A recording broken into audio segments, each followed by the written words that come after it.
جب دنیا سے جائیں تو اس حال سے جائیں کہ پھر بھی ذکر مصطفیٰ زبان پر جاری ہو، حضور کا ذکر کرتے کرتے دنیا سے جائیں۔ خدا کی عزت کی قسم، بڑے بڑے لوگ دنیا میں آئے چلے گئے، نام کسی کا باقی نہ رہا، نام اسی کا باقی رہے گا جو حضور کا غلام بن کے زندگی گزارے گا۔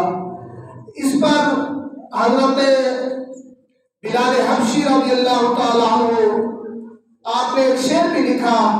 آپ نے فرمایا ارا برا کنت کرا،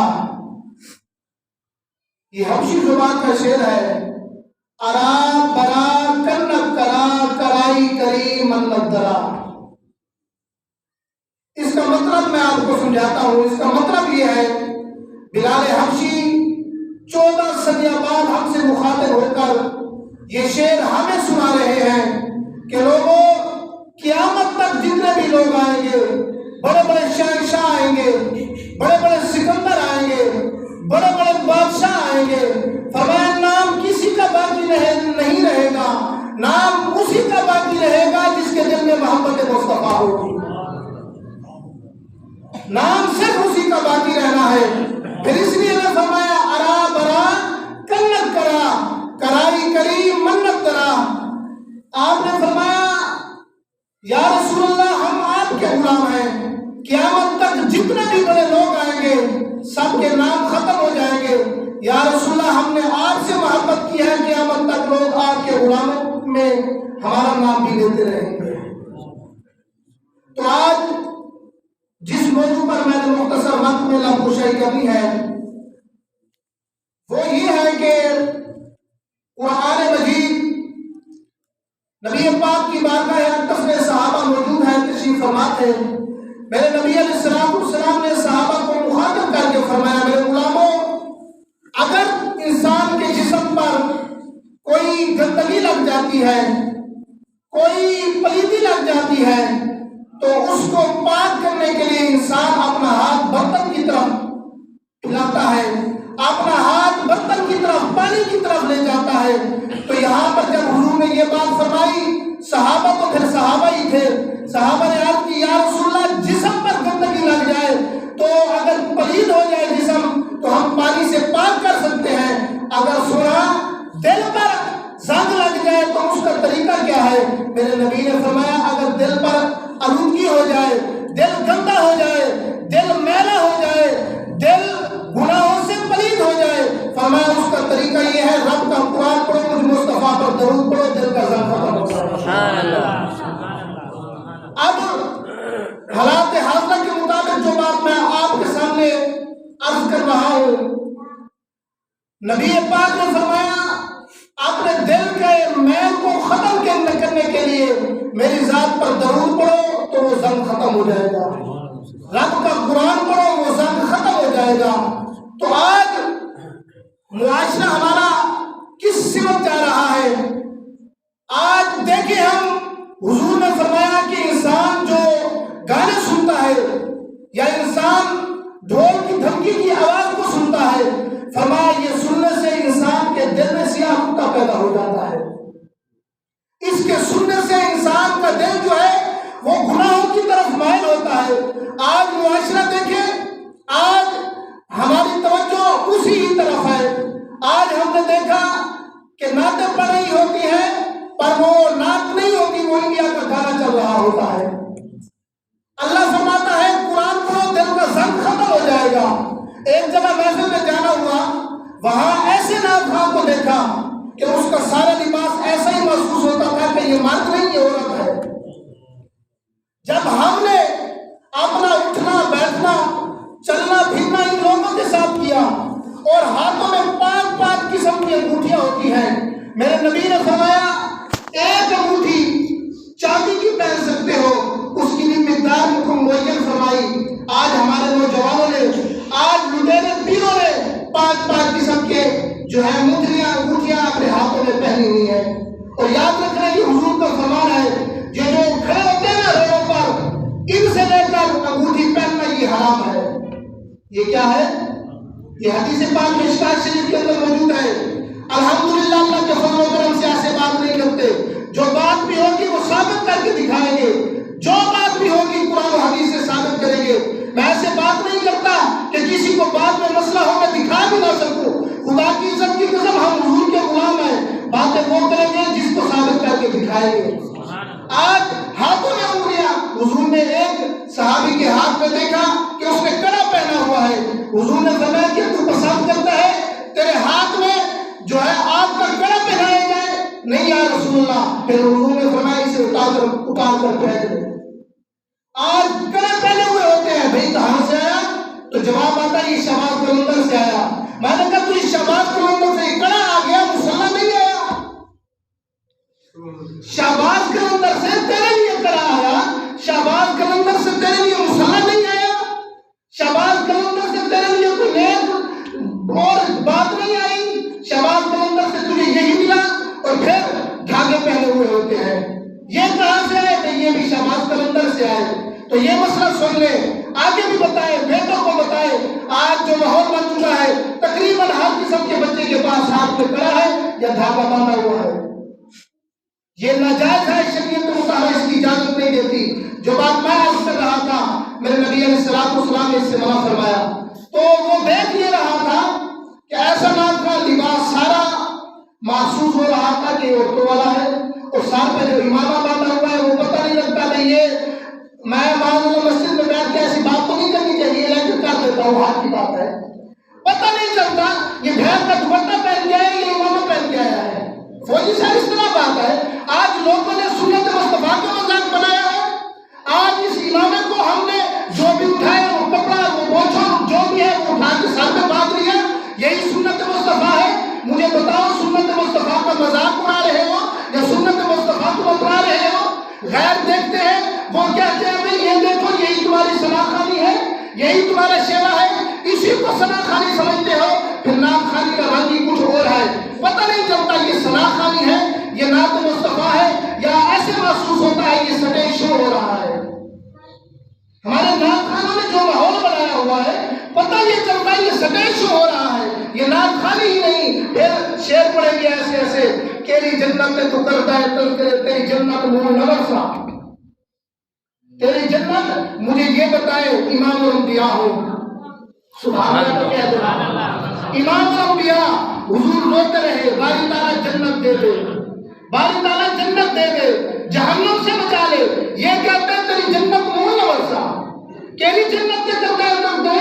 آج جو پھر شعر ایک پڑھا جاتا ہے کہ قبر میں حضور آئیں گے تو جگمگا اٹھے گی قبر, اجالے ہو جائیں گے. ہمیں تو کوئی کسی چیز کی امت کو اس طرف لے کر جا رہے ہیں کہ امت کا توبہ کی طرف کوئی دھیان نہ آئے.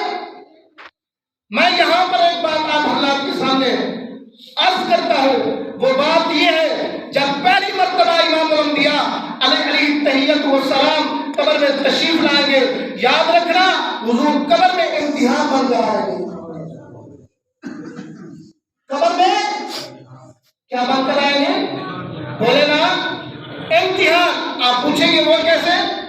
جب نکیران تجھ سے سوال کریں گے ما کنت تقول فی ھذا الرجل محمد صلی اللہ علیہ وسلم, تو بتا اس وقت سوال ہوگا یا تیرے لیے اجالا ہو رہا ہوگا؟ یہ بتاؤ جو جواب دے گا اس کا اس کی قبر میں اجالا ہوگا.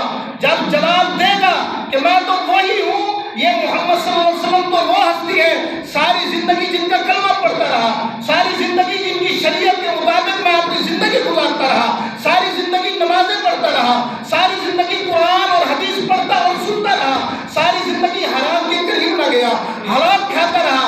جواب تو وہی دے گا جس نے ساری زندگی تماشاؤں میں گزاری ہو, جس نے ساری زندگی ان پیروں اور کرے اور بے نمازیوں کے ساتھ گزاری ہو. مجھے بتاؤ وہ کیسے جواب دے گا؟ وہ کیسے جواب دے سکتا ہے جب جواب دے گا کہ یہ تو وہ ہستی ہے جن کی زندگی میں نعتیں پڑھتا تھا.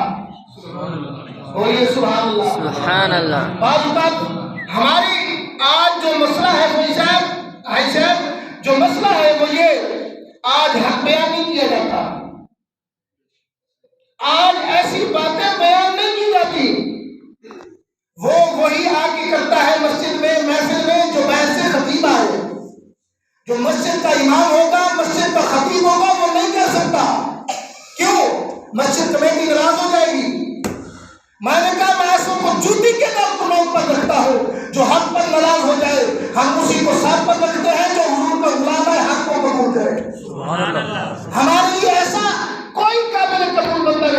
حق کی بات آئے اس کے ماتھے پہ بل آ جائے، حق کی بات آئے برداشت نہ ہو۔ میں نے کہا ایسی باتیں ہم کریں گے اور برداشت بھی کرنی پڑے گی، اور لوگوں کو بتائیں گے اگر نعتیں سننی ہے تو کلام اعلیٰ حضرت سنو، اگر نعتیں سننی ہے تو کلام اقبال سنو، اگر نعتیں سننی ہے تو کلام روم سنو، اگر نعتیں سننی ہے تو سیدنا مہر علی کا کلام سنو۔ سبحان اللہ۔ آج کلام پڑھا جاتا ہے، لوگوں کی توجہ انڈیا کی طرف ہے، تو پھر لوگ ناراض ہو جاتے ہیں، بھئی ایسی باتیں کر رہے ہیں، بھئی یہی تو بیان کرنا ہے۔ میں جو بات عرض کر رہا ہوں اسی کی طرف اپنی بات کو ختم کرتا ہوں۔ جب انسان قبر میں ان سوالوں کا جواب دے گا، پھر اللہ فرمائے گا اے فرشتوں اب اس میرے بندے کے لیے جنتی لباس سے پہنا دو۔ اب بولے سبحان اللہ۔ یہ پہلے نہیں ہوگا، پہلے ہوگا امتحان، امتحان میں جو ہوگا پاس، پھر اللہ فرمائے گا جنتی لباس بھی پہناؤ، اسے جنت کے ہر طرف کے جو بھی چاہے کھانے کے لیے اسے دے دو، جنتی لباس پہنا دو، جنتی بستر بچھا دو، فرمایا قیامت تک سوتا رہے۔ فرمایا اب اس کی قبر میں محمد اجالا کر دیں گے۔ سبحان اللہ۔ اس کی قبر میں اجالا کریں گے جو بے نمازی ہے، اس کی قبر میں اجالا کریں گے جو سود کھاتا رہا ہے، اس کی قبر میں اجالا کریں گے جو بہن کا حق کھا گیا ہے، اس کی قبر میں اجالا کریں گے جو ساری زندگی حرام کے ساتھ رہا، حلال کے قریب ہی نہیں آیا۔ فرمایا نہیں، قبر اس کی اجالا ہوگا جو حضور کا غلام ہوگا، جو کیا ہوگا؟ حضور کا، بولیے نا حضور کا۔ میری دعا ہے رب لم یزل ہم سب کو قرآن پاک پڑھنے کی توفیق عطا فرمائے۔ یہ قرآن کوئی عام چیز نہیں، ہم نے عام سمجھا ہوا ہے۔ حضور نے فرمایا جو اپنے بچوں کو قرآن مجید کی تعلیم دیتا ہے، خیرکم من تعلم القرآن وعلمہ، فرمایا بہترین شخص ہے وہی جو قرآن پڑھے، قرآن پڑھائے۔ قرآن پڑھے، قرآن پڑھے۔ ہم نہیں قرآن کو بس دنیا میں ہم بہت ایسا کہ ایک گھنٹہ ایسے ہے نا، بچے کو بھیجا میں چل مولوی کو بھیجا میں ایک گھنٹہ یہ جھاڑ پڑ گیا قرآن پڑھی، یہ سے یہ جھاڑ پر بھیجا ہوا نہیں ذریعے سے بارے تسماتی کی دیا۔ تو سکول کے لیے وہی بات جو وہ ہمارے علماء کرتے ہیں، ٹائی شائی وردی شردی استری استری سارا کچھ نظام بنا کے جا بیٹا اکیڈمی میں بھی تمہیں جانا ہے، وہ جا وہاں بھی 3 گھنٹے استاد نے تجھے پڑھانا ہے، سب کو قرآن مجید کا یہ جھاڑ کر ستارہ پڑے۔ ہماری حالت تو یہ ہے، آؤ قرآن کی طرف، آؤ دین اسلام کی طرف، دین سے محبت کرو، دین اسلام سے محبت کرو، اپنا وقت، اپنا ٹائم، اپنا پیسہ دین اسلام کو دو۔ آج جو بات میں کر رہا تھا اس کے بعد اجازت چاہتا ہوں، ہمارا پیسہ انہی کے لیے رہ گیا ہے جنہوں نے ساری راتیں نعتیں سنانی ہے، پھر صبح کی نماز نہیں پڑھنی۔ رات کو ہم نے دیکھا محفل ہے، ہمارے بچے محفل میں آتے ہیں تو عشاء کی نماز نہیں پڑھتے، وہی بچے جب 1 بجے کے بعد محفل سنتے ہیں فجر کی نماز نہیں پڑھی۔ میں نے کہا یہ عاشق رسول ہے، یہ عاشق رسول ہے۔ ایسی عاشق رسول قبر میں مصطفیٰ پوچھیں گے نا، فرض کو چھوڑ بیٹھا، سب چھوڑ بیٹھا، جو مستحب کام ہے اسے پکڑ کے کہتا میں عاشق رسول ہوں۔ میں نے کہا ایسی عاشق رسول نہیں چاہیے۔ عاشق رسول حضور نے ایک بار سنا کر باتوں سے بات آ رہی ہے جو آ رہے ہیں، حضور صحابہ میں موجود تھے، حضور نے فرمایا بھائی جس نے کلمہ پڑھ لیا نا جنت اس کے لیے پکی ہے۔ اب جو نئے ایمان لائے تھے نا انہوں نے کہا پھر ہمیں کیا مسئلہ، کلمہ پڑھا، کلمہ تو پڑھ کے جیسے باقی کیا ضرورت ہے، نماز عیسیٰ جنت ہے بھی نا۔ حضور نے فرمایا میرے غلاموں جنت سے کلمہ پڑھنے سے نہیں، فرمایا اس کے ساتھ ایسے سمجھو جنت یہ جو کلمہ ہے یہ چابی ہے۔ کیا ہے؟ کلمہ چابی ہے۔ نماز روزہ حج زکات فرمایا دندانے ہیں، اگر دندانے ٹیڑے ہو تو تالا نہیں کھلے گا۔ فرمایا جب تالا نہیں کھلے گا تو جا کیسے سکو گے؟ فرمایا کلمہ پڑھو گے یہ چابی ہے، نماز روزہ حج زکات حلال کھاؤ گے حرام سے بچو گے مجھ سے محبت کرو گے۔ فرمایا جب یہ پورا ہو جائے گا یہ چابی کے دندانے ہیں یہ صحیح ہو جائے گا، فرمایا پھر تمہارے لیے جنت پکی ہے۔